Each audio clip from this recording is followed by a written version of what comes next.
আপনার দেহটা হলো শরীয়ত, আপনার রুহটা হলো মারিফত। আপনার দেহ যখন মায়ের উদরে পূর্ণ দেহ লাভ করেছে, তখনই শিশুটার দেহ লাভ করেছে, তখনই আল্লাহর রুহ মুবারক আপনার ভিতরে ফুঁকে দেওয়া হয়েছে। তাহলে বোঝা যায় দেহ এক জগতের আর রুহ আরেক জগতের।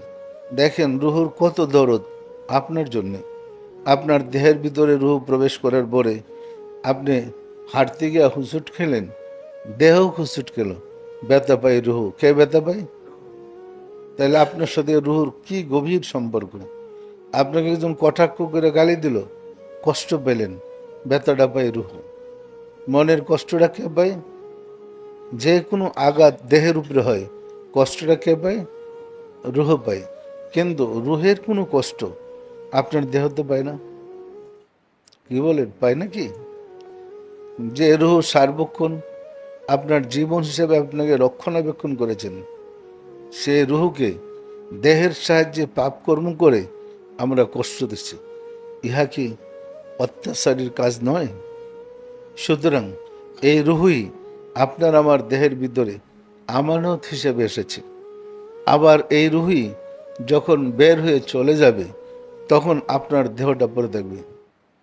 দেহ দেহ দেহ যাচ্ছে না, দেহটা মাটির দেহটা সামনে পড়ে থাকবে। তখন মানুষ গোসল টুসল করে তাকে নিয়ে কবরে রেখে দিয়ে আসে। পরিষ্কার? সম্মানিত আশিকের সুরেরা, সুতরাং দেহের ভিতরে রুহ যতক্ষণ আছে ততক্ষণ সাধনা করেন আপনার দেহের দ্বারা রুহকে খুঁজে পেতে, রুহকে খুশি করতে, রুহকে সন্তুষ্ট করতে। যদি রুহকে খুশি করতে না পারেন, মনে রাখেন আপনিই বড় জালেম। আর রুহুর আলো দিয়ে যদি দেহকে আলোকিত করতে না পারেন, মনে রাখবেন আপনিই কাফের। যে রুহুর আলো দিয়া দেহকে আলোকিত করতে পারেনি তাকেই কাফের বলে। পরিষ্কার? পরিষ্কার? এটা কি কোনো ফতোয়ার ব্যাপার? এটা কর্মের ব্যাপার, সাধনার ব্যাপার। সম্মানিত আশিকার রাসূলেরা, যেহেতু আমরা মুহাম্মদ ইসলাম প্রচার করেছি বা করছি, আমাদেরকে দুইটা দিক নিয়ে চলতে হবে। দেহ রুহু, দেহ রুহু। দেহ থেকে রুহু বিচ্ছিন্ন হয়ে গেলে দেহ হয় লাশ। এই লাশ কাউকে উপকার করতে পারে না, বরং কষ্টের কারণ হয়। পরিষ্কার? আর রুহু দেহ থেকে রুহু বিচ্ছিন্ন হয়ে গেলে শুধু রুহু থাকে, রুহু হয়ে যায় ভূত। উপমা সব বলা যায়, বোঝার জন্য বলছি।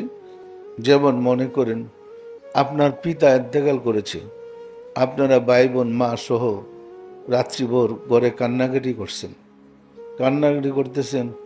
বাবা ছিল, আজ হারিয়ে গেছে, বাবাকে কবরে রেখে আসছি। আজকেই প্রথম রাত্র যে রাত্রে আমরা বাবাকে ছাড়া, বাবাকে কবর দিয়ে এসা বসবাস করতেছি।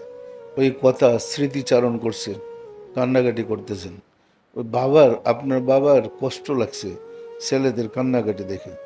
তো বাবার রুহুটা ঘুরে আসছে, দেহটা তো কবরে, রুহুটা আসছে আপনাদের অবস্থা দেখতে। কান্নাকাটি দেখে দরজায় নক করছে, দরজা খুলো, আমি আসছি। দরজা খুলবেন? দরজা খুলবেন? কেন? মনে করবেন যেটা ভূত আসছে। তাহলে আপনার কাছে এই পরম সত্তা ভূত রূপে প্রকাশিত হইল। ভূতের বয়ে আর দরজা খুলছেন না, কারণ এখন তো দেহ সাথে নাই। সে আসলো কেমনে? আবার স্বপ্নে আসলে ঠিকই বিশ্বাস করেন। পরিষ্কার না পরিষ্কার নয়? সম্মানিত আশিকার চলে।